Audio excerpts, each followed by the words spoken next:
നമസ്കാരം. Live at 6 ആരംഭിക്കുകയാണ്. ആദ്യം തലക്കെട്ടുകൾ. ആഭ്യന്തരമന്ത്രി രമേശ് ചെന്നിത്തലയെ വെല്ലുവിളിച്ച അർജുൻ ആയങ്കി. വിരട്ടരുതെന്നും വളർന്ന പാർട്ടി വേറെയാണെന്ന് ചെന്നിത്തലയോട് അർജുൻ. ഒളിവിലുള്ള എന്നെ പിടിക്കാൻ പറ്റുമെങ്കിൽ പിടിക്കൂ എന്ന് പോലീസിനും വെല്ലുവിളി.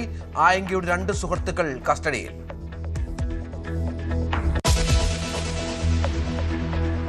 3 മണിക്കൂറിലേറെ നീണ്ട മുതലപ്പുഴി റോഡ് ഉപരോധം അവസാനിപ്പിച്ചു. പ്രതിഷേധം അപകടത്തിൽപ്പെട്ട അഞ്ചുതെങ്ങ് സ്വദേശി ഷിജിനെ കണ്ടെത്തണമെന്നാവശ്യപ്പെട്ട് കുടുംബാംഗങ്ങളുമായും ഇടവക വികാരിയുമായും ചർച്ച നടത്തി മന്ത്രി CP ജോൺ. രക്ഷാപ്രവർത്തനത്തിലെ കാലതാമസം ആശങ്കാജനകമെന്ന് ലത്തീൻ സഭ.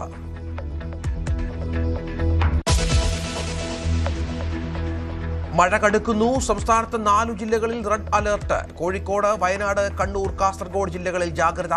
ശക്തമായ കാറ്റിനും കടലാക്രമണത്തിനും സാധ്യത.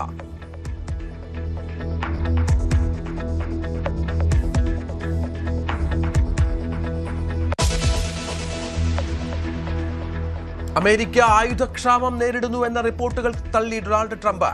വിവരങ്ങൾ ചോർത്തിയവർക്ക് നീണ്ടകാല ജയിൽ ശിക്ഷ നൽകുമെന്ന് മുന്നറിയിപ്പ്. US-ന്റെ പ്രധാന മിസൈൽ പ്രതിരോധ സംവിധാനത്തിന്റെ ഇന്റർസെപ്റ്ററുകളിൽ 80% തീർന്നുപോയെന്ന് റിപ്പോർട്ട്.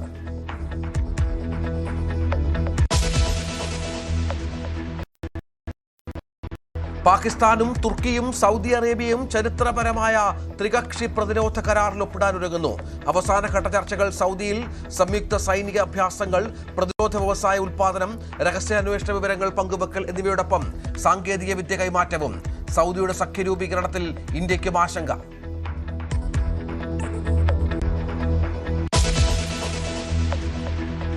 ജോസഫ് വിജയിൽ നിന്ന് വിവാഹമോചനം വേണ്ടെന്ന് ഭാര്യ സംഗീത.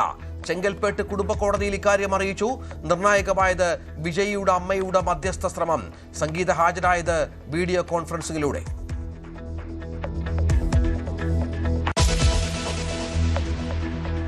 തൃണമൂൽ ശിവസേന വിമതരുമായി നിർണായക കൂടിക്കാഴ്ച നടത്തി പ്രധാനമന്ത്രി. 45 MPമാർ കൂടിക്കാഴ്ചയിൽ. NDAയിലെ ഏതെങ്കിലും ഒരു പാർട്ടിക്കൊപ്പമല്ല, ഓരോ MPക്കുമൊപ്പവും താനുണ്ടെന്ന് മോദി. അഭ്യൂഹമുയർത്തി ബാദലുമായും കൂടിക്കാഴ്ച.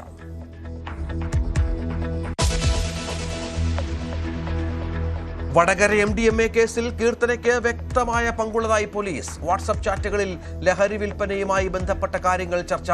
അക്കൗണ്ടുകളിലേക്ക് വലിയ തോതിൽ പണമെത്തി. കസ്റ്റഡി അപേക്ഷ കോടതിയിൽ.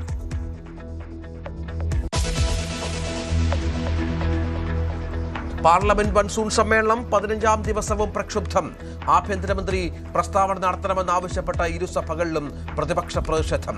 അയോധ്യ രാമക്ഷേത്ര സംഭാവന കൊള്ളയിലും ചർച്ചാ ആവശ്യം.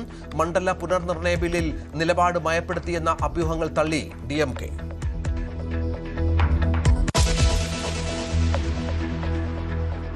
ഇറാനിലെ ഇസ്ലാമിക് റിപ്പബ്ലിക് ഭരണകൂടത്തെ താഴെയിറക്കാൻ ലക്ഷ്യമിട്ട മൊസാദ് പദ്ധതി പാളി. ഇസ്രായേൽ ചാരസംഘടനയുടെ 2 മുതിർന്ന ഉദ്യോഗസ്ഥരെ നീക്കി. ഇറാനിൽ ലക്ഷ്യമിട്ടത് കലാപം സൃഷ്ടിക്കണമെന്ന വിവരം. രഹസ്യ വിവരങ്ങൾ ചോർന്നതും കുർദിഷ് ഗ്രൂപ്പുകൾക്കിടയിലുണ്ടായ വിയോജിപ്പും ഇസ്രായേലിന് തിരിച്ചടി.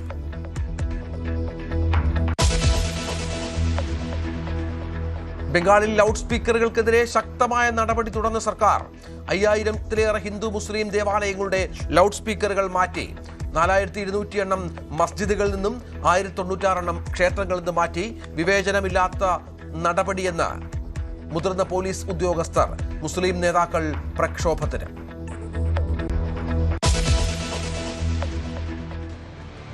വാർത്തകളുടെ വിശദാംശങ്ങളിലേക്ക്. ഇറാനിലെ ഇസ്ലാമിക് റിപ്പബ്ലിക് ഭരണകൂടത്തെ താഴെയിറക്കാൻ ലക്ഷ്യമിട്ട് തയ്യാറാക്കിയ രഹസ്യ പദ്ധതി പരാജയപ്പെട്ടതിനെ തുടർന്ന് ഇസ്രായേൽ ചാരസംഘടനയായ മൊസാദിലെ 2 മുതിർന്ന ഉദ്യോഗസ്ഥരെ സ്ഥാനത്ത് നിന്ന് നീക്കി. പുതുതായി നിയമിതരായ മൊസാദ് ഡയറക്ടർ റോമൻ ഗോഫ്മാനാണ് നടപടി സ്വീകരിച്ചത്. ഇറാനിൽ ആഭ്യന്തര പ്രക്ഷോഭം സൃഷ്ടിച്ച് ഭരണമാറ്റം കൊണ്ടുവരാനുള്ള തന്ത്രങ്ങൾ മേയുന്നതിൽ പ്രധാന പങ്ക് വഹിച്ചവരാണ് ഈ ഉദ്യോഗസ്ഥരെന്ന് ഇസ്രായേലിലെ ചാനൽ 12 റിപ്പോർട്ട് ചെയ്തു. ഇറാനിലെ കുർദിഷ് വിഭാഗങ്ങളെയും മറ്റ് ന്യൂനപക്ഷങ്ങളെ ഉപയോഗിച്ച് രാജ്യത്തിനകത്ത് വലിയ തോതിലുള്ള കലാപം സൃഷ്ടിക്കലായിരുന്നു മൊസാദ് ലക്ഷ്യമിട്ടത് എന്നാണ് റിപ്പോർട്ടുകൾ. മനു ഭരത് വിവരങ്ങളുമായി ചേരും. മനു, മൊസാദിന്റെ തന്ത്രങ്ങൾ പല മേഖലകളിലാണ്. ഇറാഖിൽ അവർ അത് വിജയകരമായി പല പദ്ധതികളും ആവിഷ്കരിച്ചിരുന്നു. പക്ഷേ ഇറാനിലേക്ക് വരുമ്പോൾ തന്ത്രങ്ങൾ പാളി എന്ന് പറയുമ്പോൾ അതിന്റെ പിന്നിൽ എന്താണ് സംഭവിച്ചത്? ഇസ്രായേലിന് വലിയ അസ്വസ്ഥത ഉണ്ടാക്കിയിരിക്കുകയാണോ അത്? ഈ യുദ്ധം ഇറാനുമായി തുടങ്ങുന്ന ഒരു ഘട്ടത്തിൽ രണ്ട് പദ്ധതികൾ ഉണ്ടായിരുന്നു. ഒന്ന്, ഇറാൻ അകത്ത് തന്നെ ഒരു ആഭ്യന്തര കലാപം ഉണ്ടാകുമെന്നൊരു പ്രതീക്ഷ ഡൊണാൾഡ് ട്രംപിനുണ്ടായിരുന്നു. സ്വാഭാവികമായും അങ്ങനെ ഒരു ആഭ്യന്തര കലാപവും അവിടെ സ്വാതന്ത്ര്യത്തിന് വേണ്ടിയൊക്കെയുള്ള മുറവിളികളുമൊക്കെ ഉണ്ടാകുമ്പോൾ അത് അവിടുത്തെ ഭരണകൂടത്തിനെതിരെ നീങ്ങുമെന്ന്, അവിടെ ഒരു ജനാധിപത്യ ഭരണകൂടം വരുമെന്നൊക്കെ ട്രംപ് ആദ്യഘട്ടത്തിൽ പറഞ്ഞു. പക്ഷേ അത് യുദ്ധത്തിൻ്റെ ആ ഒരു ഘട്ടത്തിലും കാണാൻ കഴിഞ്ഞില്ല. രണ്ടാമത്തെ ഒരു പദ്ധതി, അത് ഇസ്രായേൽ പദ്ധതിയിട്ടത് കുർദുകളുടെ സഹായത്തോടു കൂടിയുള്ള ഒരു നീക്കമായിരുന്നു. ഒരു കുർദിസ്ഥാൻ നീക്കം അങ്ങോട്ടേക്ക് വന്നാൽ ഇറാനെ പിടിച്ചടക്കാം എന്ന ഒരു പദ്ധതി മൊസാദിൻ്റെ സഹായത്തോടു കൂടി നടപ്പിലാക്കിയിരുന്നു.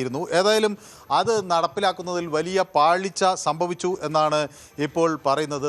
നൂറുകണക്കിന് കുർദുകൾ ഈ ആക്രമണം ഇസ്രായേൽ നടത്തുന്നതിന് പുറകെ അവിടെ സംഘടിച്ച് ഇറാനെതിരെ ഒരു പ്രക്ഷോഭത്തിന് തയ്യാറാകും, അല്ലെങ്കിൽ അവരും ഈ വടക്ക് കിഴക്കൻ മേഖലകളിലേക്ക് വന്ന് ആക്രമണം ശക്തിപ്പെടുത്തും എന്നാണ് പ്രതീക്ഷിച്ചിരുന്നത്. പക്ഷേ അതിൻ്റെ ഫലം ഉണ്ടായില്ല എന്നാണ് ഇപ്പോൾ വ്യക്തമാക്കുന്നത്. അപ്പോൾ ടൈംസ് ഓഫ് ഇസ്രായേലും ഇത് സംബന്ധിച്ചുള്ള വിവരങ്ങൾ ഇപ്പോൾ പുറത്തുവിടുന്നു. രണ്ട് സുപ്രധാനമായ ഉദ്യോഗസ്ഥരെയാണ് ഇപ്പോൾ മാറ്റിയിരിക്കുന്നത്. നേരത്തെ അവിടെ സ്ഥാനഭ്രഷ്ടനാക്കപ്പെട്ട ഈ മുഹമ്മദ് അഹമ്മദി നിജാദ് എന്ന മുൻ പ്രസിഡന്റിനെ വീണ്ടും ഇറാനിൽ അധികാരത്തിൽ കൊണ്ടുവരാനൊക്കെയുള്ള ഒരു ശ്രമമാണ് ഇതിൻ്റെ ഭാഗമായി അവർ നടത്താൻ പദ്ധതിയിട്ടിരുന്നത്. അതിനുവേണ്ടിയുള്ള ചില കൂടിക്കാഴ്ചകൾ ഈ മൊസാദും ഈ മുൻ പ്രസിഡന്റുമായൊക്കെ നടക്കുകയും ഒക്കെ ചെയ്തിരുന്നു. പക്ഷേ അത് വിജയിച്ചില്ല എന്നാണ് മനസ്സിലാകുന്നത്. അതിനെ തുടർന്നാണ് ഇത്തരം ഒരു നീക്കം ഈ മൊസാദിൻ്റെ ഭാഗത്തു നിന്ന് ഉണ്ടായത്. മാത്രവുമല്ല, ഇത് ഇറാനിൽ നേരത്തെ ഒരു വിപ്ലവം അല്ലെങ്കിൽ ഒരു കലാപം ഉണ്ടായിരുന്നത് 2025 ഡിസംബർ മുതൽ 2026 ജനുവരി വരെ ഒരു പ്രക്ഷോഭത്തിനുള്ള ഒരു പദ്ധതി അവിടെ രഹസ്യമായി നടന്നിരുന്നുവെന്ന് ഇറാൻ പറയുന്നുണ്ട്. അത്തരം ഒരു പദ്ധതി കൂടുതൽ ശക്തിപ്പെടുത്തുക എന്നതായിരുന്നു ഇസ്രായേൽ ഈ മൊസാദ് ഇവർക്ക് ഏൽപ്പിച്ചിരുന്ന ഒരു ദൗത്യം. പക്ഷേ അതും ഉണ്ടായില്ല. അങ്ങനെ ഒരു ആഭ്യന്തര കലാപവും കുർദുകളുടെ ഒരു നീക്കവും ഇറാനെ കൂടുതൽ ദുർബലപ്പെടുത്തും എന്ന പ്രതീക്ഷയാണ് മൊത്തത്തിൽ താളം തെറ്റിയത്. അപ്പോൾ ഇതിനെ തുടർന്നാണ് ഈ മൊസാദിൽ ഇപ്പോൾ രണ്ട് സുപ്രധാനമായ ഉദ്യോഗസ്ഥരെ മാറ്റുന്നതിലേക്കുള്ള നീക്കം ഉണ്ടായിട്ടുള്ളത്. രഞ്ജിത്ത്, തീർച്ചയായും അത് പ്രധാനപ്പെട്ട ഒന്നാണ്. നേരത്തെ മുതൽ തന്നെ ഇറാനിലെ ഭരണകൂടത്തെ അട്ടിമറിക്കാൻ ഇസ്രായേൽ ശ്രമിച്ചിരുന്നു. അതിന് മൊസാദിനെ ചുമതലപ്പെടുത്തുന്നു. പക്ഷേ മൊസാദ് അതിൽ പരാജയപ്പെടുന്നു എന്നാണ് മനസ്സിലാക്കേണ്ടത്. ഇതിനിടെ ദക്ഷിണ സൗദിയിലെ നജ്റാനിലെ ജനവാസ മേഖല ലക്ഷ്യമാക്കി യമനിലെ ഹൂതി ഭീകരർ നടത്തിയ പ്രൊജക്ടൈൽ ആക്രമണത്തിൽ പ്രവാസികളടക്കം 11 പേർക്ക് പരിക്കേറ്റതായി സഖ്യസേനാ വക്താവ് മേജർ ജനറൽ തുർക്കി അൽമാലിക്കി. ഗുരുതരമായി പൊള്ളലേറ്റ സ്ത്രീയും 4 വയസ്സുകാരനും ഉൾപ്പെടെ 7 സൗദി പൗരന്മാർക്കും 2 ഈജിപ്തുകാർക്കും ഒരു പാകിസ്ഥാനിക്കും ഒരു യമൻ മാണ് പരിക്കേറ്റത്. സിവിലിയൻ കേന്ദ്രങ്ങൾ ലക്ഷ്യമിട്ട് ഹൂതികൾ നടത്തുന്ന ഇത്തരം ആക്രമണങ്ങൾ രാജ്യാന്തര മാനുഷിക നിയമങ്ങളുടെ ലംഘനമാണെന്നും പൗരന്മാരുടെ സുരക്ഷ ഉറപ്പാക്കാൻ സഖ്യസേന ശക്തമായ പ്രതിരോധ നടപടികൾ തുടരുമെന്നും അൽമാലിക്ക് വ്യക്തമാക്കിയിട്ടുണ്ട്. മനു ഭര തുടരുന്നു. മനു, തുടർച്ചയായി ഹൂതികളുടെ ആക്രമണം ഉണ്ടാകുന്നു സൗദിയിലേക്ക്. നേരത്തെ നമുക്കറിയാം ഈ അനുരഞ്ജന കരാറുകളുമായി ബന്ധപ്പെട്ട ചർച്ചകൾ ഒമാനും ഇറാനുമായി മുന്നോട്ട് പോകുന്ന പശ്ചാത്തലത്തിലാണ് ഇത്തരം ആക്രമണങ്ങൾ, അതും ഇറാന്റെ സഖ്യകക്ഷിയുടെ ഭാഗത്തു നിന്ന്. അതെ, രഞ്ജിത്ത് സൂചിപ്പിച്ചതുപോലെ ഈ ഹൂതികൾ പ്രധാനമായും അവരെ ഫണ്ട് ചെയ്യുന്നത് ഇറാനാണ് എന്ന കാര്യത്തിൽ തർക്കമില്ല. അപ്പോൾ അമേരിക്ക ഇസ്രായേൽ ഇറാൻ യുദ്ധം ആരംഭിച്ച ഒരു ഘട്ടത്തിൽ തന്നെ ഈ ഹൂതികളും അവരുടെ ആക്രമണം പല ഘട്ടങ്ങളിലായി നമുക്ക് കാണാൻ കഴിഞ്ഞു. ഇപ്പോൾ ഏറ്റവും ഒടുവിൽ വരുന്ന വിവരമനുസരിച്ച് 12 പുതിയ ആക്രമണങ്ങൾ, മിസൈൽ ആക്രമണങ്ങൾ യമനി പ്രോവിൻസായ ഹദ്രമൗണ്ടിലും മരീബിലും നടന്നിരിക്കുന്നു എന്ന വിവരങ്ങൾ പുറത്തുവരുന്നു. നേരത്തെ ഇവിടെ ഇതേ പ്രദേശങ്ങളിൽ തന്നെ ഡ്രോൺ ആക്രമണവും ബാലിസ്റ്റിക് മിസൈലുകളുടെ ആക്രമണവും ഉണ്ടായിരുന്നു. അതോടൊപ്പം തന്നെ ഈ സൗദി, നമുക്കറിയാം യമനിലെ ഒരു സർക്കാരിന് പിന്തുണ കൊടുക്കുന്ന ഒരു സാഹചര്യത്തിൽ സൗദിക്കെതിരെ വളരെ രൂക്ഷമായ ആക്രമണം നടന്നിരുന്നു. അവിടെ 30 സൈനികരെ കൊലപ്പെടുത്തിയതായുള്ള വിവരങ്ങൾ അവിടെ നിന്ന് പുറത്തു വരികയും ചെയ്യുകയാണ്. അപ്പോൾ ഏതായാലും ഈ ഹൂതികൾ അതുപോലെ തന്നെ ഇറാഖിലെ ആംഡ് ആയിട്ടുള്ള ചില സംഘങ്ങളും ചേർന്ന് നടത്തുന്ന ഒരു സംയുക്ത നീക്കം, അത് ഇറാനിലെ ഇസ്ലാമിക് റവല്യൂഷണറി ഗാർഡുകൾക്ക് പിന്തുണ പ്രഖ്യാപിച്ചുകൊണ്ടുള്ളതാണ് എന്ന കാര്യത്തിൽ തർക്കമില്ല. അപ്പോൾ യമനിൽ ഒരു ആഭ്യന്തര കലാപത്തിനുള്ള സാഹചര്യം ഉണ്ടാകുമോ എന്ന സംശയങ്ങൾ വഴിവെക്കുന്നു. ഏതായാലും 2014 ഈ ഹൂതികളിൽ അവിടെ ഈ സനയൊക്കെ പിടിച്ചടക്കുന്ന ഒരു സാഹചര്യം ഉണ്ടായിരുന്നു. അതിനുശേഷമാണ് ഈ സൗദി ഒരു അറബ് കൊലീഷൻ അവിടെ ഈ ഹൂതികളെ മാറ്റുന്നതിനൊക്കെ മുൻകൈ എടുക്കുകയും ചെയ്തത്. അങ്ങനെ 2015 ആരംഭിച്ചത് ആ ഒരു പോരാട്ടമാണ് 2022 ഒരു ട്രൂസായി വരികയും അല്ലെങ്കിൽ ഒരു യുദ്ധ വെടിനിർത്തലിലേക്ക് വരികയും ഒക്കെ ചെയ്യുന്നത്. അപ്പോൾ ആ ഒരു സാഹചര്യം മാറുന്നു. വീണ്ടും ഇറാൻ്റെ പിന്തുണയുള്ള ഹൂതികൾ യമനിലും സൗദിയിലുമുള്ള ആക്രമണം നടത്തുന്നു എന്ന വിവരങ്ങളാണ് പുറത്തു വരുന്നത്. ഇപ്പോൾ ഏറ്റവും ഒടുവിൽ നടന്ന ആക്രമണങ്ങളിൽ 30 സൈനികരെ കൊലപ്പെടുത്തിയിരിക്കുന്നു എന്ന വിവരങ്ങൾ പുറത്തു വരുന്നു. 15 പേർക്ക് പരിക്കേറ്റിട്ടുണ്ട്. 8 മിസൈലുകൾ ആണ് ഹൂതികൾ ഇപ്പോൾ അൽ ജവാഫ് ഗവർണറേറ്റിലേക്ക്, അത് നോർത്ത് മരീബിലുള്ള അൽ ജവാഫ് ഗവർണറേറ്റിലേക്ക് തൊടുത്തിരിക്കുന്നത്. അതുപോലെ തന്നെ അൽ തനിഹിയയിലും അൽ അബറിലും ആക്രമണങ്ങൾ നടത്തിയിരിക്കുന്നു. ഇത് രണ്ടും ഈ ഹറമൗണ്ട് അൽ റബൂക്ക് എന്നീ പ്രവിശ്യകളിൽ പെട്ടിട്ടുള്ള മേഖലകളാണ്. അങ്ങനെ ഈ ഹൂതികളുടെ ആക്രമണം തുടരുന്നു എന്നതാണ് അവിടുത്തെ മധ്യേഷ്യയിലെ സംഘർഷത്തെ അല്ലെങ്കിൽ സംഘർഷ സാഹചര്യത്തെ കൂടുതൽ രൂക്ഷമാക്കുന്നത്. രഞ്ജിത്ത്, അതാണ് സാഹചര്യം. ഇതിനിടയിൽ US ആയുധക്ഷാമം നേരിടുന്നു എന്ന റിപ്പോർട്ടുകൾ പ്രസിഡന്റ് ട്രംപ് നിഷേധിച്ചു. വിവരങ്ങൾ ചോർത്തിയവർക്ക് നീണ്ടകാല ജയിൽ ശിക്ഷ നൽകുമെന്നും അദ്ദേഹം ട്രൂത്ത് സോഷ്യലിലൂടെ മുന്നറിയിപ്പ് നൽകി. US വലിയ അളവിൽ ആയുധശേഖരമുണ്ട്, പ്രത്യേകിച്ച് ചില ഇനങ്ങളിൽ. കൂടാതെ ആവശ്യാനുസരണം വലിയ അളവിൽ നിർമ്മിക്കുകയും വിതരണം ചെയ്യുന്നുമുണ്ട് എന്നും ട്രംപ് പറഞ്ഞു. പ്രധാന വ്യോമ പ്രതിരോധ മിസൈലുകളെ അടക്കം കുറവ് നേടുന്നതിനാലാണ് US ഇറാനുമായുള്ള സംഘർഷം തൽക്കാലത്തേക്ക് നിർത്തിവച്ചിരിക്കുന്നത് എന്നും റിപ്പോർട്ടുകൾ വന്നിരുന്നു. US കമാൻഡർമാർ ട്രംപിന് ഇതുമായി ബന്ധപ്പെട്ട് മുന്നറിയിപ്പുകൾ നൽകിയിരുന്നു എന്നാണ് മനസ്സിലാക്കേണ്ടത്. പക്ഷേ ഇത്തരം വാർത്തകൾ പുറത്തുവിടുന്നത് രാജ്യദ്രോഹപരമാണ് എന്നാണ് ഇപ്പോൾ ട്രംപ് വ്യക്തമാക്കുന്നത്. തങ്ങളുടെ പ്രതിരോധ സംവിധാനങ്ങളിൽ ഏകദേശം 80% ഉപയോഗിച്ചു കഴിഞ്ഞു എന്നാണ് വാർത്തകൾ CNN അടക്കമുള്ള മാധ്യമങ്ങൾ പുറത്തുവിട്ടത്. പക്ഷേ ഇത് പൂർണ്ണമായും നിഷേധിക്കുകയാണ് ട്രംപ്. പശ്ചിമേഷ്യയിലെയും ദക്ഷിണേഷ്യയിലെയും സുരക്ഷാ സമവാക്യങ്ങൾ മാറ്റിയെഴുതിക്കൊണ്ട് പാകിസ്ഥാൻ, തുർക്കി, സൗദി അറേബ്യ എന്നീ രാജ്യങ്ങൾ ചരിത്രപരമായ ത്രികക്ഷി പ്രതിരോധ കരാറിൽ ഒപ്പിടാനൊരുങ്ങുന്നു. ഈ നിർണായക കരാറിന്റെ അവസാനഘട്ട ചർച്ചകൾക്കായി തുർക്കി പ്രസിഡന്റ് തയ്യിബ് എർദോഗാൻ അടക്കമുള്ള പ്രമുഖർ ഇപ്പോൾ സൗദി അറേബ്യയിലുണ്ട്. പാകിസ്ഥാൻ പ്രധാനമന്ത്രി ഷഹബാസ് ഷെറീഫും കരസേനാ മേധാവി ഫീൽഡ് മാർഷൽ അസിം മുനീറും ഇന്നലെ തന്നെ സൗദിയിലെത്തിയ ഒരു പശ്ചാത്തലം കൂടിയുണ്ട്. സംയുക്ത സൈനികാഭ്യാസങ്ങൾ, പ്രതിരോധ വ്യവസായ ഉൽപ്പാദനം, രഹസ്യാന്വേഷണ വിവരങ്ങൾ പങ്കുവെക്കൽ എന്നിവയൊക്കെയാണ് ഇത്തരത്തിൽ പ്രധാനമായും ഈ സഖ്യത്തിലുണ്ടാവുക എന്നാണ് മനസ്സിലാക്കേണ്ടത്. മനു ഭരത് തുടരുന്നുണ്ട്. മനു, നമുക്കറിയാം സൗദി നമ്മുടെ സഖ്യകക്ഷിയാണ്, വളരെ പ്രധാനപ്പെട്ട അലൈയാണ് നമ്മുടെ. അവിടെയാണ് സൗദി തുർക്കിയെ സംബന്ധിച്ചിടത്തോളം പാകിസ്ഥാനെ ഓപ്പറേഷൻ സിന്ദൂർ സമയത്തും സഹായിച്ച ഒരു രാജ്യമാണ്. ഇവരൊക്കെ ഒന്നിക്കുന്നത് സ്വാഭാവികമായും ഇന്ത്യക്ക് ആശങ്കാജനകമാണ്. രഞ്ജിത്ത്, നേരത്തെ തന്നെ സൗദിയും പാകിസ്ഥാനും തമ്മിലുള്ള ഒരു സൈനിക ഉടമ്പടി നേരത്തെ നിലവിലുണ്ട്. അപ്പോൾ ഒരു രാജ്യത്തെ ആക്രമിക്കുന്നത് മറ്റൊരു രാജ്യം ആക്രമിക്കുമ്പോൾ ആ ഘട്ടത്തിൽ ഇതിലേതെങ്കിലും ഒരു രാജ്യത്തെ ആക്രമിക്കാൽ ആക്രമിക്കുന്ന രാജ്യത്തെ ശത്രുക്കളായി ഇരു രാജ്യവും കാണുമെന്നൊക്കെയുള്ള ധാരണയുണ്ട്. ഇപ്പോൾ ഒരു മെക്ക ജോയിൻറ്റ് ഡിഫൻസ് എഗ്രിമെൻ്റാണ് 3 ത്രിരാഷ്ട്രങ്ങൾ സൈൻ ചെയ്തിരിക്കുന്നത്. അതനുസരിച്ച് ഈ സൗദി അറേബ്യ, തുർക്കിയെയും പാകിസ്ഥാനും ചേർന്ന് അവർ ഒരു സൈനിക ബ്ലോക്കായി നീങ്ങുന്നു എന്ന ഒരു സാഹചര്യമാണ് വരുന്നത്. അപ്പോൾ അതിൽ ആർക്കെങ്കിലും ഒരാൾക്ക് നേരെ ആക്രമണം നടന്നാൽ അത് 3 പേർക്കും നേരെ നടന്ന ഒരു ആക്രമണമായി ആണ് കണക്കാക്കപ്പെടുക. അതനുസരിച്ച് അതിൻ്റെ പ്രത്യാക്രമണം നടത്തുന്നത് 3 പേരും ഒരുമിച്ചായിരിക്കും. അങ്ങനെ ഒരു കലക്റ്റീവ് ഡിഫൻസ് എന്ന തരത്തിലാണ് പറയുന്നത്. അപ്പോൾ ഈ ഒരു ചർച്ചകൾക്കായി അവിടെ എത്തിയതും ഇത് ഒപ്പുവെച്ചതും സൗദിയുടെ കിരീടാവകാശിയായ പ്രിൻസ് മുഹമ്മദ് ബിൻ സൽമാൻ രാജകുമാരനാണ്. തുർക്കിയുടെ പ്രസിഡന്റ് തയ്യിബ് എർദോഗാനും ഇതിൽ ഒപ്പുവെച്ചിരിക്കുന്നു. പാകിസ്ഥാൻ പ്രധാനമന്ത്രി ഷഹബാസ് ഷെറീഫുമാണ് മെക്കയിൽ. ഈ 3 തലവന്മാരും ചേർന്നാണ് ഇത് ഒപ്പുവെച്ചിരിക്കുന്നത്. അപ്പോൾ 2025 ഒരു മ്യൂച്വൽ ഡിഫൻസ് അഗ്രിമെൻറ്റ് സൗദിയും പാകിസ്ഥാനും തുർക്കിയും ചേർന്നൊരു ധാരണ ഉണ്ടാക്കിയിരുന്നു. അതിൻ്റെ കൂടുതൽ ഒരു വിപുലീകരിച്ച ഒരു കരാറിനാണ് ഇപ്പോൾ മെക്ക അഗ്രിമെൻ്റ് എന്ന തരത്തിൽ അവർ ഒപ്പുവെച്ചിരിക്കുന്നത്. അത് സംയുക്ത സൈനിക അഭ്യാസത്തിലേക്കും അതുപോലെ തന്നെ ഈ വിവരങ്ങൾ പരസ്പരം കൈമാറുന്നതിനും അതുപോലെ ഇൻ്റലിജൻസ് സംവിധാനങ്ങൾ ഒരുമിച്ച് ഉപയോഗിക്കുന്നതിലും ഇൻ്റലിജൻസ് വിവരങ്ങൾ അതുപോലെ പങ്കുവെക്കുന്നതിലും ഒക്കെ അവർ ഒന്നിച്ചു നിൽക്കും. ഇനി ഒരു ഡിഫൻസ് പ്രൊഡക്ഷൻ, ഏതെങ്കിലും തരത്തിലുള്ള ആയുധ ഉൽപ്പാദനം അല്ലെങ്കിൽ സൈനിക ഉൽപ്പന്നങ്ങളുടെ നിർമ്മാണം, ഇതൊക്കെ സംയുക്തമായി ചെയ്യുക എന്നുള്ളതാണ് അവർ മുന്നോട്ട് വയ്ക്കുന്നത്. അത് പക്ഷേ ഈ മധ്യേഷ്യയിൽ ഒരു അശാന്തിക്കൊരു സാഹചര്യം ഉണ്ടാക്കും. രഞ്ജിത്ത് നേരത്തെ സൂചിപ്പിച്ച പോലെ ഇന്ത്യ ഉൾപ്പെടെയുള്ള രാജ്യങ്ങൾ ഗൗരവമായി വിഷയം കാണുന്നു.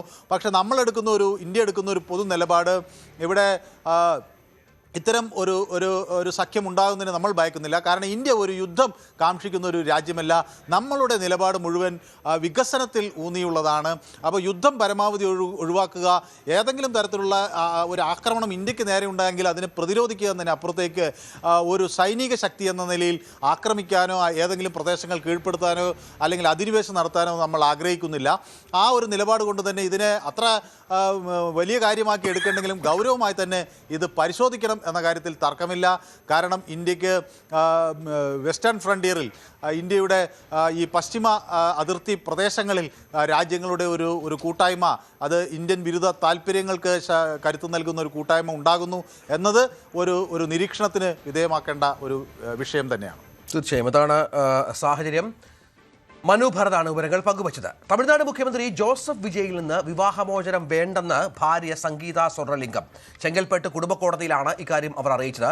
സംഗീത വീഡിയോ കോൺഫറൻസിലൂടെ ഹാജരായി തീരുമാനം അറിയിക്കുകയായിരുന്നു. വിജയിന്റെ രാഷ്ട്രീയ വിജയത്തെ തുടർന്ന് വിജയുടെ അമ്മ ഇടപെട്ട് നടത്തിയ ശ്രമങ്ങളാണ് വിജയിച്ചത് എന്നാണ് വിവരം. ജൂലൈയിൽ കേസ് പരിഗണിച്ചപ്പോൾ സുരക്ഷാ പ്രശ്നങ്ങൾ കണക്കിലെടുത്ത് വീഡിയോ കോൺഫറൻസ് വഴി ഹാജരാകാൻ അനുവദിക്കണമെന്ന് ഇരുവരും ആവശ്യപ്പെട്ടിരുന്നു. വിജയ്ക്ക് മറ്റു നടിയുമായി ബന്ധമുണ്ടെന്നടക്കം ആരോപിച്ച് ഫെബ്രുവരിയാണ് സംഗീത ഹർജി നൽകിയത്. ഹരി ഏറ്റവും പുതിയ വിവരങ്ങളുമായി ചേരും. ഹരി, വളരെ പ്രധാനപ്പെട്ട ഒരു ഇടപെടൽ ഉണ്ടാകുന്നു കുടുംബവുമായി ബന്ധപ്പെട്ട്. ഒടുവിൽ സംഗീതയും ഒരു കോംപ്രമൈസ് ലെവലിലേക്ക് വരുന്നു. എന്തൊക്കെയാണ് വിവരങ്ങൾ? അങ്ങനെ നാളുകൾക്ക് നീണ്ട വിവാദങ്ങൾക്കൊടുവിൽ സംഗീത വിവാഹമോചന ഹർജി പിൻവലിച്ചിരിക്കുകയാണ്. കഴിഞ്ഞ മാസം ഏകദേശം ജൂൺ മാസത്തിൽ തന്നെ വിജയും സംഗീതയും ചെങ്കൽപ്പേട്ട് കുടുംബ കോടതിയിൽ ഹാജരാകാനുള്ള നിർദ്ദേശം നൽകിയിരുന്നു. എന്നാൽ ഇരുവരും ഹാജരാകാത്തതിന്റെ പശ്ചാത്തലത്തിൽ ഇന്നായിരുന്നു കേസ് പരിഗണിക്കേണ്ടി വന്നിരുന്നത്. രാവിലെ പരിഗണിക്കേണ്ട കേസ് ഉച്ചയ്ക്കത്തേക്ക് മാറ്റിവെക്കുകയായിരുന്നു. സംഗീത വീഡിയോ കോൺഫറൻസിങ്ങിലൂടെ പങ്കെടുക്കുകയും ജഡ്ജിയോടൊപ്പം 15 മിനിറ്റ് നേരം സംസാരിക്കുകയും വിവാഹമോചന ഹർജി താൻ പിൻവലിക്കുകയാണെന്ന് വ്യക്തമാക്കുകയും ചെയ്തിട്ടുള്ള റിപ്പോർട്ടുകൾ പുറത്തുവരുന്ന പശ്ചാത്തലത്തിൽ രണ്ട് കാര്യങ്ങൾ ഉറപ്പിക്കാം. ഒന്ന്, വിജയ് മുഖ്യമന്ത്രിയാവുന്നതിന് മുന്നേ ചെങ്കൽപ്പേട്ട് കുടുംബ കോടതിയിൽ ഈ വർഷം ഫെബ്രുവരിയിൽ നൽകിയ ഹർജിയാണ്. അപ്പോഴാണ് പുറത്തു വരുന്നത് മാധ്യമങ്ങൾക്ക് മുന്നിൽ തന്നെ. അപ്പോൾ മുതൽ വിജയ് കേൾക്കുന്ന ഒരു പഴി കൂടിയായിരുന്നു. കുടുംബം നോക്കാൻ പറ്റാത്ത ആൾ എങ്ങനെയാണ് നാട് നോക്കാൻ കഴിയുക? അത് DMK ഉൾപ്പെടെയുള്ള പാർട്ടികൾ വിജയ്ക്കെതിരെ അതിശക്തമായ രീതിയിൽ ഇലക്ഷൻ പ്രചരണത്തിനുൾപ്പെടെ ഇത് ഉപയോഗിക്കുന്ന സാഹചര്യമുണ്ടായി. എന്നാൽ പോലും തെരഞ്ഞെടുപ്പിൽ TVK അധികാരത്തിലേക്ക് വരികയായിരുന്നു. ഈ തരത്തിലുള്ള വിമർശനങ്ങളൊന്നും തന്നെ ബാധിച്ചിരുന്നില്ല എന്ന് വേണം തന്നെ പറയാൻ. അതിന് പിന്നാലെ വിജയ് മുഖ്യമന്ത്രി ആയതിനു ശേഷവും ഇത്തരത്തിലുള്ള ചെറിയ ചെറിയ റിപ്പോർട്ടുകളും റൂമറുകളും ഒക്കെ പുറത്തു വന്നിരുന്നു. പ്രത്യേകിച്ച് വിജയുടെ അമ്മയായ ശോഭ സംഗീതയോട് സംസാരിച്ച് വിവാഹമോചന ഹർജിയിൽ നിന്നും പിന്മാറണമെന്ന് ആവശ്യപ്പെടുകയും ചെയ്തതായിട്ടുള്ള അഭ്യൂഹങ്ങളൊക്കെ പുറത്തു വന്നിരുന്ന പശ്ചാത്തലം കഴിഞ്ഞ കുറച്ച് നാളുകളായി, മാസങ്ങളായി തന്നെ ഉണ്ടായിരുന്നു.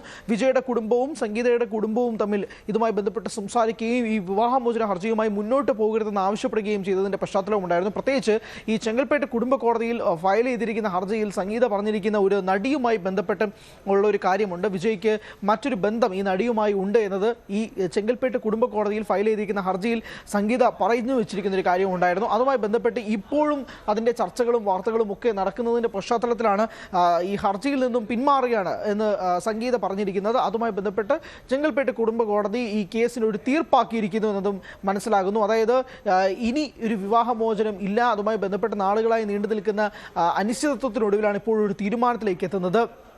വിജയും സംഗീതയും തങ്ങളുടെ ദാമ്പത്യ ജീവിതം തുടരുമെന്നാണ് മനസ്സിലാകുന്നത്. 1998 വിജയും സംഗീതയും വിവാഹിതരാകുന്നത്. അതിനുശേഷം വർഷങ്ങൾക്ക് നീണ്ട ദാമ്പത്യ ബന്ധത്തിനൊടുവിലാണ് ഇങ്ങനെ 2020 മുതൽ തന്നെ ഇങ്ങനെയുള്ള പ്രശ്നങ്ങൾ, ഏകദേശം അതിന് മുന്നേ പ്രശ്നങ്ങളുണ്ട്, പക്ഷേ 20 മുതലായപ്പോഴേക്കും പ്രശ്നങ്ങൾ കൂടുതൽ വഷളാക്കുന്നതായിട്ടുള്ള കാര്യങ്ങളൊക്കെ റിപ്പോർട്ടിൽ സംഗീത സമർപ്പിച്ചിരിക്കുന്നത്. എന്തായാലും വിജയ് ഇപ്പോൾ തമിഴ്നാട് മുഖ്യമന്ത്രിയാണ്. എന്തായാലും അതിൻ്റെയും കൂടി പശ്ചാത്തലത്തിൽ കൂടി ഒരു കാര്യം വ്യക്തമാക്കണം. ഈ ഒരു കുടുംബ കോടതിയിൽ സംഗീത സമർപ്പിച്ചിരിക്കുന്ന ഹർജി ഇതോടുകൂടി ഒരു തീർപ്പാവുന്നു. ഇനി ഇതുമായി ബന്ധപ്പെട്ടുള്ള വിവാദങ്ങൾക്കൊന്നും സ്ഥാനമില്ല.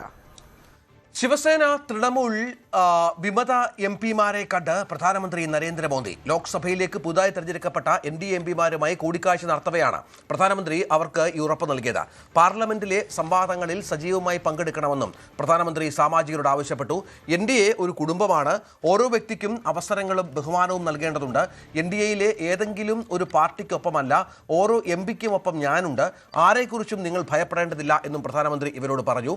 ശിവസേന ഉദ്ധവ് വിഭാഗത്തിൽ നിന്ന് പിരിഞ്ഞ 7 പേരും NCPയിൽ നിന്നുള്ള 20 പേരും NCP അജിത് പവാർ വിഭാഗത്തിൽ നിന്നുള്ള 2 പേരും ഉൾപ്പെടെ 45 MPമാർ കൂടിക്കാഴ്ചയിൽ പങ്കെടുത്തു. തങ്ങളുടെ മേഖലയിലെ വികസന പ്രവർത്തനങ്ങളുമായി ബന്ധപ്പെട്ട കാര്യങ്ങൾക്കായി പ്രധാനമന്ത്രി ഓഫീസിൽ നേരിട്ട് ബന്ധപ്പെടാമെന്നും പാവപ്പെട്ട തൊഴിലാളികളെയും കർഷകരെയും നേരിട്ട് കണ്ട് അവരുടെ പ്രശ്നങ്ങൾ മനസ്സിലാക്കണമെന്നും പ്രധാനമന്ത്രി MPമാരോട് പറഞ്ഞു. അതേസമയം പാർലമെന്റ് ബഹളത്തെ തുടർന്ന് തടസ്സപ്പെടുന്നതിൽ പ്രധാനമന്ത്രി ആശങ്ക രേഖപ്പെടുത്തി.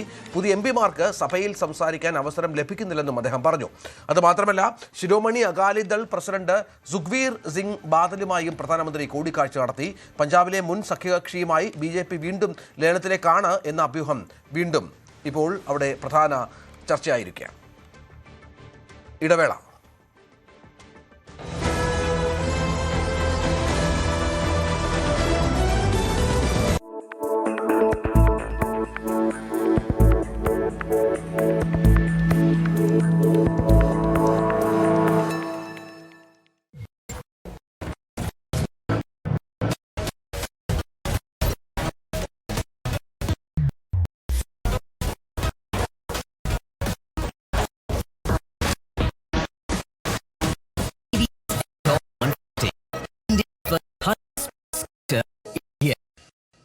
മഴ പെയ്യുന്ന ഒരു സായാഹ്നം, ഹൈവേയിലൂടെ സുഖകരമായ ഒരു യാത്ര.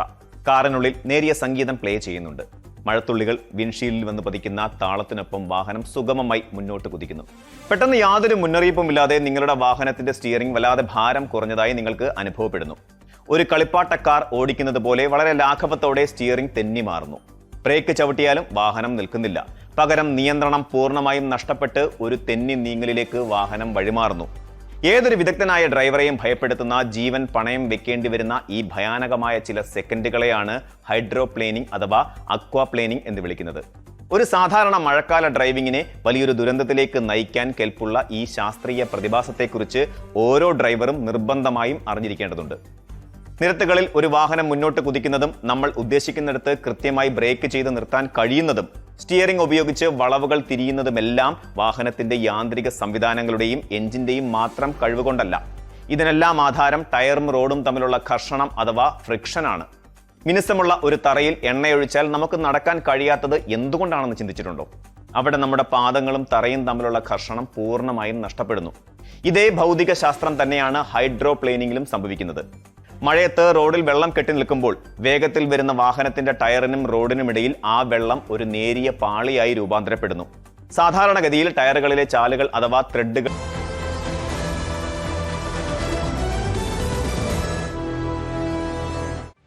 ഇന്ന് വടക്കൻ കേരളത്തിൽ മഴ കനക്കും എന്നാണ് പുതിയ കാലാവസ്ഥാ പ്രവചനം. 4 ജില്ലകളിൽ റെഡ് അലേർട്ട് ഇതിനകം പ്രഖ്യാപിച്ച ഒരു പശ്ചാത്തലം കൂടിയുണ്ട്. കോഴിക്കോട്, വയനാട്, കണ്ണൂർ, കാസർഗോഡ് ജില്ലകളിലാണ് അതിതീവ്ര മഴ മുന്നറിയിപ്പ്. പത്തനംതിട്ട, കോട്ടയം, ഇടുക്കി ജില്ലകളിൽ ഓറഞ്ച് അലേർട്ടുണ്ട്. മറ്റ് ജില്ലകളിൽ യെല്ലോ അലേർട്ട് തുടരുകയാണ്. കേരള, കർണാടക, ലക്ഷദ്വീപ് തീരങ്ങളിൽ മത്സ്യബന്ധനത്തിന് പോകരുത് എന്നാണ് നിർദ്ദേശം. മണിക്കൂറിൽ 40 മുതൽ 50 കിലോമീറ്റർ വരെ വേഗതയിൽ കാറ്റ് വീശാൻ സാധ്യതയുണ്ട്. കള്ളക്കടൽ പ്രതിഭാസത്തിന്റെ ഭാഗമായി ഉയർന്ന തിരമാലകളുണ്ടാകും. ആലപ്പുഴ ജില്ലയിലെ തീരങ്ങളിൽ കടലാക്രമണത്തിന് സാധ്യതയുണ്ടെന്നും മുന്നറിയിപ്പുണ്ട്. 3 മണിക്കൂറിലേറെ നീണ്ട മുതലപ്പൊഴിയിലെ റോഡ് ഉപരോധം അവസാനിപ്പിച്ചു. മുതലപ്പൊഴിയിൽ അപകടത്തിൽപ്പെട്ട 5 സ്വദേശി ഷിജിനെ കണ്ടെത്തണമെന്നാവശ്യപ്പെട്ടായിരുന്നു പ്രതിഷേധം. മന്ത്രി CP ജോൺ കുടുംബാംഗങ്ങളുമായും ഇടവക വികാരിയുമായും ചർച്ച നടത്തുകയാണ്. മന്ത്രി സ്ഥലത്തെത്തി കുടുംബവുമായി ഇപ്പോൾ ചർച്ച നടത്തുന്നു. ഇന്നത്തെ ചർച്ചയിൽ തീരുമാനമായില്ലെങ്കിൽ പ്രതിഷേധം ശക്തമാക്കുമെന്നാണ് ഷിജിന്റെ കുടുംബാംഗങ്ങളും ബന്ധുക്കളും വ്യക്തമാക്കുന്നത്. തിരുവനന്തപുരം മുതലപ്പൊഴിയിൽ ജൂലൈ 31 കടലിൽ കാണാതായ ഷിജിനു വേണ്ടിയുള്ള തിരച്ചിൽ 8ാം ദിവസവും തുടരുന്നതിനിടെയാണ് നാടകീയമായ സംഭവങ്ങൾ കോസ്റ്റൽ പോലീസ് സ്റ്റേഷന് മുമ്പിൽ അരങ്ങേറിയത്.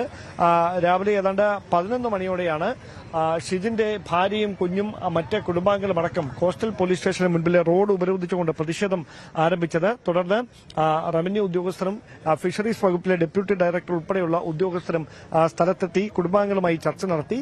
ഇവിടുത്തെ ഇടവക വികാരിയുമായും അവർ ചർച്ച നടത്തി. അതിനുശേഷം ഏതാണ്ട് 3 മണിക്കൂറിന് ശേഷമാണ് മന്ത്രി തലത്തിൽ ചർച്ച നടത്താം, തെരച്ചിലിന് വേണ്ടി കൂടുതൽ സാങ്കേതിക സംവിധാനങ്ങൾ അടക്കം പ്രയോജനപ്പെടുത്തുന്ന കാര്യം പരിഗണിക്കാമെന്ന് ജില്ലാ ഭരണകൂടവും ഫിഷറീസ് ഡിപ്പാർട്ട്മെന്റും ഉറപ്പ് നൽകിയത്. അതേ തുടർന്ന് മന്ത്രി തലത്തിലെ ചർച്ചയിൽ പ്രശ്നം പരിഹരിക്കപ്പെടും എന്ന ഉറപ്പിലാണ് ഇപ്പോൾ പ്രതിഷേധം അവസാനിപ്പിച്ചിരിക്കുന്നത്. പക്ഷേ ഈ മന്ത്രി CP ജോണുമായി നടത്തുന്ന ചർച്ചയിലും പ്രശ്നപരിഹാരം സാധ്യമാകുന്നില്ല എങ്കിൽ കടുത്ത പ്രതിഷേധത്തിലേക്ക് നീങ്ങാനാണ് മത്സ്യത്തൊഴിലാളികൾ മത്സ്യത്തൊഴിലാളികളുടെ ഷിജിന്റെ സുഹൃത്തുക്കളുടെയും തീരുമാനം. കാരണം 8 ദിവസമാകുന്നു ഇപ്പോഴും ഷിജിൻ എവിടെയെന്ന ചോദ്യത്തിന് കൃത്യമായൊരു ഉത്തരമില്ല. അതുകൊണ്ട് തന്നെ കോസ്റ്റ് ഗാർഡും പോലീസും അതോടൊപ്പം മത്സ്യത്തൊഴിലാളികളും മറൈൻ എൻഫോഴ്സ്മെന്റും നടത്തുന്ന തെരച്ചിലിനപ്പുറത്തേക്ക് നേവിയുടെ സഹായം ഉറപ്പുവരുത്തിക്കൊണ്ട് കൃത്യമായി ഈ പുലിമുട്ടുകളുടെ അടിയിൽ കുടുങ്ങിക്കിടക്കുന്നുണ്ടോ ഷിജിൻ എന്ന് കണ്ടെത്താൻ കഴിയുന്ന സാങ്കേതിക സംവിധാനങ്ങൾ ഉപയോഗിച്ചുകൊണ്ടുള്ള തെരച്ചിൽ വേണമെന്ന ആവശ്യമാണ് കുടുംബമടക്കം മുമ്പോട്ട് വെക്കുന്നത്. അതുകൊണ്ട് തന്നെ മന്ത്രിതല ചർച്ചയിൽ അനുയോജ്യമായൊരു തീരുമാനം, അനുകൂലമായൊരു തീരുമാനം ഉണ്ടാകുന്നില്ല എങ്കിൽ കടുത്ത പ്രതിഷേധത്തിലേക്ക് നീങ്ങുമെന്നൊരു മുന്നറിയിപ്പ് കൂടി ഫിഷറീസ് വകുപ്പ് ഉദ്യോഗസ്ഥർക്ക് ഈ കുടുംബവും ഷിജിന്റെ ബന്ധുക്കളും സുഹൃത്തുക്കളുമൊക്കെ നൽകിയിട്ടുമുണ്ട്. എന്തായാലും വിഴിഞ്ഞത്ത് സമാനമായ തരത്തിൽ പുല്ലുവിളയിൽ നിന്ന് ജോണിനെ കാണാതായതുമായി ബന്ധപ്പെട്ട പ്രതിഷേധം ഒരു വശത്ത് പുരോഗമിക്കുന്നതിനിടയിലാണ് മറുവശത്ത് മുതലപ്പുഴയിലും സമാന കാര്യം ചൂണ്ടിക്കാണിച്ചുകൊണ്ട് കുടുംബാംഗങ്ങൾ തന്നെ പരസ്യ പ്രതിഷേധവുമായി തെരുവിലേക്കിറങ്ങുന്ന അസാധാരണമായൊരു സാഹചര്യം ഉണ്ടായിരിക്കുന്നത്. മത്സ്യത്തൊഴിലാളികളെ കാണാതാകുന്ന സംഭവങ്ങളിൽ രക്ഷാപ്രവർത്തനത്തിലെ കാലതാമസം ആശങ്കാജനകമെന്ന് ലത്തീൻ സഭ. ആധുനിക സാങ്കേതിക വിദ്യയുടെ സഹായത്തോടെ ശക്തവും കാര്യക്ഷമമായ രക്ഷാപ്രവർത്തനം ഒരുക്കണമെന്ന് KRLCCയുടെ ഭാഗമായ കോസ്റ്റൽ ഏരിയ ഡെവലപ്മെന്റ് ഏജൻസി ആവശ്യപ്പെട്ടു. എല്ലാ മത്സ്യബന്ധന യാനങ്ങളിലും ആശയവിനിമയ സംവിധാനങ്ങളും അടിയന്തര ദുരന്ത സൂചന ഉപകരണങ്ങളും സർക്കാർ സഹായത്തോടെ നിർബന്ധമാക്കണം. തൊഴിൽ നഷ്ടപ്പെടുന്ന മത്സ്യത്തൊഴിലാളികൾക്കുള്ള നഷ്ടപരിഹാരം വർദ്ധിപ്പിക്കണമെന്നും CA Cadell director father സെലസ്റ്റിയൻ Puthenpurackal ആവശ്യപ്പെട്ടു. കോട്ടയം ഇരവിപേരൂരിലെ ദുരിതബാധിതർക്കായി അജ്മി ഫുഡ്സ് 50 ലക്ഷം രൂപയുടെ ദുരിതാശ്വാസ പ്രവർത്തനങ്ങൾക്ക് തുടക്കം കുറിച്ചു. കഴിഞ്ഞ ദിവസങ്ങളുണ്ടായ വെള്ളപ്പൊക്കത്തിലും പ്രദേശത്ത് 500-ലധികം വീടുകൾക്കാണ് നാശനഷ്ടം സംഭവിച്ചത്. സഹായം അർഹരായവരിലേക്ക് കൃത്യമായി എത്തിക്കുന്നതിനായി പ്രത്യേക ടീം നിയോഗിച്ചിട്ടുണ്ട്. ജീവിത ഉപാധി നഷ്ടമായ കുടുംബങ്ങൾക്ക് തൊഴിൽ നേടുന്നതിനാവശ്യമായ ഉപകരണങ്ങളുടെ ലഭ്യത ഉറപ്പാക്കും. MLA, മുനിസിപ്പൽ ചെയർമാൻ, വാർഡ് കൗൺസിലർമാർ എന്നിവരുടെ സഹകരണത്തോടെയാണ് ദുരിതബാധിതരുടെ പട്ടിക തയ്യാറാക്കുന്നത്. ഇനി സ്വർണം വെള്ളി നിരക്കുകൾ. കവിത ഗോൾഡ് ആൻഡ് ഡയമണ്ട്സ് ഇന്നത്തെ സ്വർണം വെള്ളി നിരക്കുകൾ നിങ്ങൾക്കായി സമർപ്പിക്കുന്നത് Kavitha gold and diamonds, the versatile jewellery. സ്വർണം 22 ക്യാരറ്റ് ഗ്രാമിന് 13,865, പവന് 1,10,920. സ്വർണം 18 ക്യാരറ്റ് ഗ്രാമിന് 11,395, പവന് 91,160. വെള്ളി ഗ്രാമിന് 245, കിലോയ്ക്ക് 2,45,000. കവിത ഗോൾഡ് ആൻഡ് ഡയമണ്ട്സ് ഇന്നത്തെ സ്വർണം വെള്ളി നിരക്കുകൾ നിങ്ങൾക്കായി സമർപ്പിച്ചത് Kavitha gold and diamonds, the versatile jewellery. വാർത്താ ബുള്ളറ്റിൻ പൂർണ്ണമാകുന്നു. നമസ്കാരം.